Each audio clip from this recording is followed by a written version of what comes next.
The MLB Trade Deadline is in the books, and now we're going to recap the crazy ending to this deadline day. I've already broken down some of the trades that happened earlier today. If you want to see those, Adley Rutschman trade, the Chris Bubich trade, and even some of the earlier trades like the Joe Adell trade, all those videos are in the channel. Go look at it. It's been a crazy day on the channel. Appreciate likes and all the views and the support.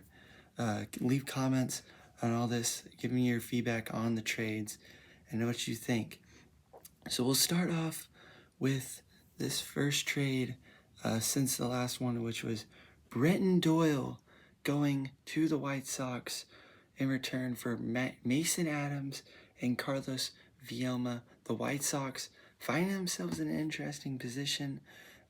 They haven't had to buy in a while at this deadline. Usually they're the ones selling off a lot of stuff, but they finally find themselves in a buying time, and they go and try and get a good outfield position in Brenton Doyle, a young guy. Do I necessarily love this trade? No. It doesn't really move me much for this Chicago team, but it certainly shows that they're ready to compete, which I think is a good sentiment. And plus the addition of Luis Castillo. These are two key choices that I think can help the White Sox at least try and win this division this year. The Rockies, obviously, it's been a really bad year. Brenton Doyle, the guy you could get some value from. Good on them for getting rid of it, selling. I like this trade for them a bit more than the White Sox, but that's just initial reaction. All in, I think the White Sox get a decent player that'll help them try and go win the Central. Next one we'll go for is Liam Hicks, the catcher for the Marlins, heading to Tampa Bay, so staying in the state of Florida, getting a little swap. The Marlins, an interesting day.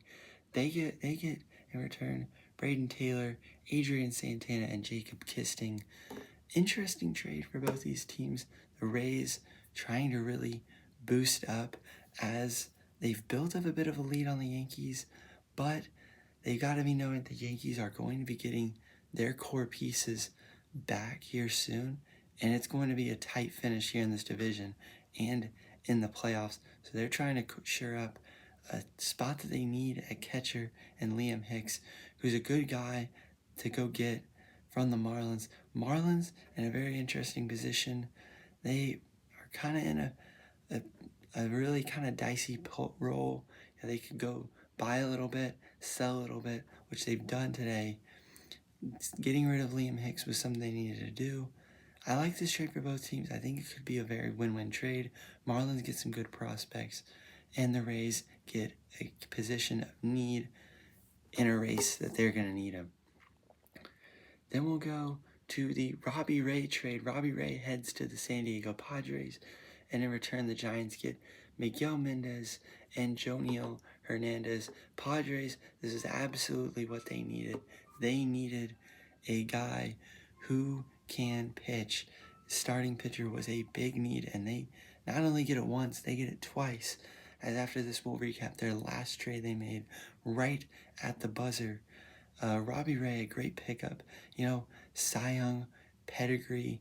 He's a guy that in the postseason, if the Padres can get there, he's going to have some good starts. I really, really like this trade for the Padres. I think it gives them some really needed experience in the starting pitching role, and I think it's just a really good trade. I think Robbie Ray, while he doesn't necessarily really overwhelm you with the stats and everything, he's a great pitcher that's just going to get you innings, not give up a lot of runs, and he's just a good guy that shows up and does his job. And I think that's what's going to do really well for this Padres team. For the Giants, we talked about him earlier. It's been a bad season. It's been a really rough season. For them to get some prospects for a guy that is older, he's a veteran pitcher, he's not in their future plans, I think it's a great get to at least get a couple prospects. Can't say much about the Giants really in this trade, but for the Padres, I absolutely love this one. One of the best trades of today, I think. So then we'll move on to the last trade they made, actually the last reported trade really, got in at the buzzer. The San Diego Padres get Casey Mize and Gage Workman from the Tigers for Cash Mayfield and Jackson Wolf. Look, Casey Mize is hit or miss. Another former #1 overall pick getting traded today. Crazy to say that the 2018 and 2019 #1 overall picks would be traded, but it happened. And Casey Mize heading to the Padres. I think first I want to talk about the Tigers, because this was absolutely something they needed to do. Especially after getting rid of Skubal, there was no point in having Casey Mize on the books anymore. Really surprised the Tigers didn't sell more off, because it just seemed like if you're not going to keep Skubal, why keep anybody at all? And it really felt like they could just get rid of everybody. They get rid of Casey Mize, so we'll see. I like the trade a bit for the Tigers, but certainly like it for the Padres. I think Casey Mize is going to do well. Look, maybe people don't like this trade for the Padres, but I like it. I think it'll be a good one. I think it's another good arm that they need. So yeah, I like it for the Padres. So then we'll just scroll down here and see, just look at another trade. Milwaukee Brewers get Antonio Senzatella for Mark Manfredi and Juan Martinez. The Brewers, in general, we'll talk about their other trade that they made. In general, really underwhelming trade deadline for me. If I was them, I mean, they're tied for the best record in the majors right now, and they make a few additions, but really would have liked to see them swing bigger. But it's kind of what they do. The Brewers do not really make big time splashes at the trade deadline. Senzatella is I could be moved more, but it's not a terrible trade. Again, Rockies, don't want to talk much about them, obviously, just like with the Brenton Doyle trade. Just giving off pieces. Senzatella, older pitcher. He'll be a good back. Be a good guy that the Brewers can have in the bullpen in the postseason. Eat some innings. He's not a terrible guy. Somebody you add in. And that's basically what I think. But then we'll get to their other trade today, which was them picking up Dustin May and JoJo Romero from the Cardinals, a little NL Central swap for Alexander Frias and Joseph Ragsdale. Dustin May, he was one of the bigger starting pitcher names on the market. Cardinals looking to get rid of him. And they did to the Brewers. Again, I'm not moved. I really would have liked to see the Brewers, instead of going after Dustin May, just try and go for a Skubal. Like, try and really just go for it. And instead, they're going to the team that they're probably going to be playing up against in the postseason in the Dodgers. So that's an interesting one. I like May. I don't think it's a super huge trade. Nothing that I'm going crazy for if I'm a Brewers fan, So next, let's go look at, I'm trying to find it here, the Clay Holmes deal. Clay Holmes goes to the Cubs with Tyrone Taylor for Jefferson Rojas. Now, big deal here. Jefferson Rojas, one of the Cubs' top prospects, so not just anything going here back to the Mets. So I really like this trade for the Mets. I also really like this trade for the Cubs.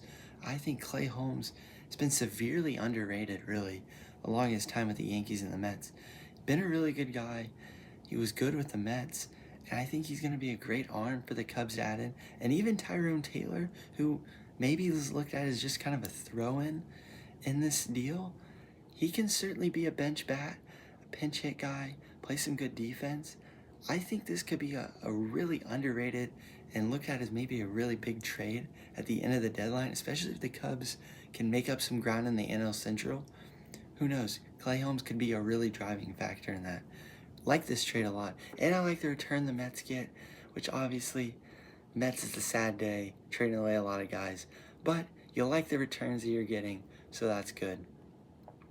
Then we go to a little 1-for-1 swap here. Dalton Varsho to the Astros for Spencer Arrighetti to the Blue Jays. Very interesting day for the Blue Jays. Obviously, they got rid of Gosman yesterday. Astros getting Varsho. The Astros in kind of a, position. They get rid of McCullers a few weeks ago. Now they get Varsho. They didn't do much. Probably a little underwhelming for me. Varsho's a good guy. Obviously, he's not the same player we've seen a couple years ago, but he's still good. He can add something to this team, in a weak outfield. Spencer Arrighetti is a good get for the Blue Jays. He's always just been one of those guys that the Astros have held on to and have been able to just get good innings out of. So he certainly can for the Blue Jays.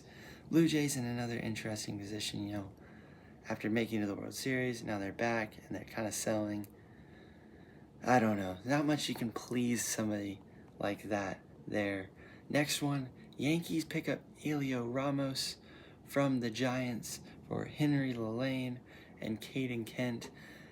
The Yankees, again, so trade deadline for them. I like Helio Ramos. I think he's a really good get, especially when you have so many outfielders out right now for the Yankees. I think he's a good get. And even in the postseason, he can be a speed guy that you bring in, steal some bases, play some good defense. He can be that type of player. Talked about the Giants enough. But yes, Yankees, would have loved to see them do more. They're in on Adley Rutschman, they say, but did not explore that deal all the way through. And then he ends up going to the Red Sox. A lot of Yankees fans upset about that. Next trade, we'll go over this one quick because it wasn't big. Eric Miller to the Red Sox for Marcelo Meyer. The Eric Miller, low-key underrated player for the Giants. They're going to the Red Sox. Sneaky guy. Like that a lot for the Red Sox, who have had themselves a phenomenal deadline day. They may be the biggest winner today. And Marcelo Meyer, the former top prospect for the Red Sox, they finally give up. Giants, maybe it pans out for him. Maybe it does. We'll see.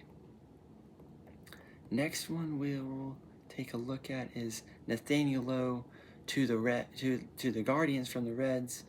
I like it for the Guardians. Another power bat to add in with Joe Adell.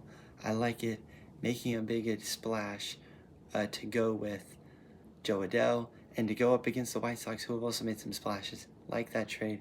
And another splash for the Guardians. They get Foster Griffin, and the Nationals get a haul.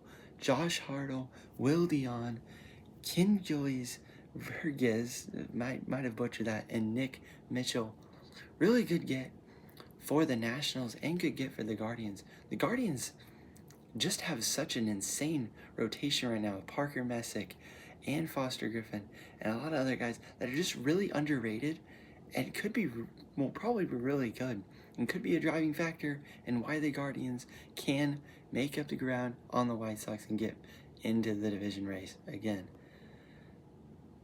Final one that we will talk about is going to be Lars Nootbaar heading to the Diamondbacks from the Cardinals for Daniel Egan, Sandro Santana, and a player to be named later. Lars Nootbaar, he's just one of those guys that just can do really well for your team. I think the Diamondbacks in a very interesting position. I think a lot of fans might have liked to see them sell and get rid of some pieces. They decided to go buy, and they get Lars Nootbaar, who certainly can be a good guy for them. We'll see. I'm kind of mid on this trade. I don't really see the point of not selling and instead getting Lars Nootbaar, but they fill a hole in left field for them, so that's good. So that's it. That quick recap of all the trades. I'll have more coming out. Probably some winners, losers of all of the deadline. Top 5 each. Appreciate all the love today. A lot of comments. Love it. Keep them coming. Let me know what you think about all these trades. A lot goes down. And I'll see you in another video. Peace.